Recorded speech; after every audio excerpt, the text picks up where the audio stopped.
गटाचे नाव doctor APJ Abdul Kalam आहे। आम्ही या गटातील सहभागी विद्यार्थिनी ज्ञानदानंदे, समीक्षा पवार, कोमल शेळके, अस्मिता शेळके व सेजल शेळके। आम्ही शोधलेली समस्या आहे प्लास्टिक पुनर्चक्रीकरण। प्लास्टिक पुनर्चक्रीकरण हा आम्ही पुनर्चक्रीकरण प्रयोग हा सादर केला आहे। प्लास्टिक पुनर्चक्रीकरण हा एक महत्त्वाचा उपक्रम आहे ज्याचा उद्देश पर्यावरण वाचवणे आणि प्रदूषण कमी करणे हा आहे। प्लास्टिक हा नष्ट न होणारा पदार्थ असून तो पाणी, माती आणि हवेच्या प्रदूषणाला मोठ्या प्रमाणात कारणीभूत ठरतो।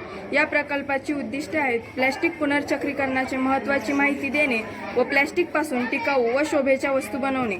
याचे मुख्य उद्दिष्टे म्हणजे लोकांना प्लास्टिक पुनर्चक्रीकरणाचे महत्त्व व फायदा समजावून सांगणे। या प्रयोगामध्ये प्लास्टिक वितळताना रंग, वास आणि संरचनेत होणारे बदल लक्षात घेतले आहे। यातून असा निष्कर्ष निघाला की प्लास्टिकचे पुनर्चक्रीकरण केल्याने कचरा कमी होतो, पर्यावरणाचा नकारात्मक परिणाम घटतो।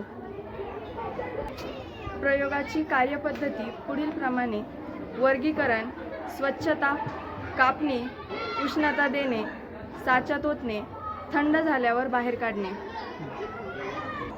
अशा प्रकारे प्लास्टिक पुनर्चक्रीकरण कशा प्रकारे करता येईल याच्याबद्दल आम्ही प्लास्टिक पुनर्चक्रीकरण उपक्रम सादर केला आहे।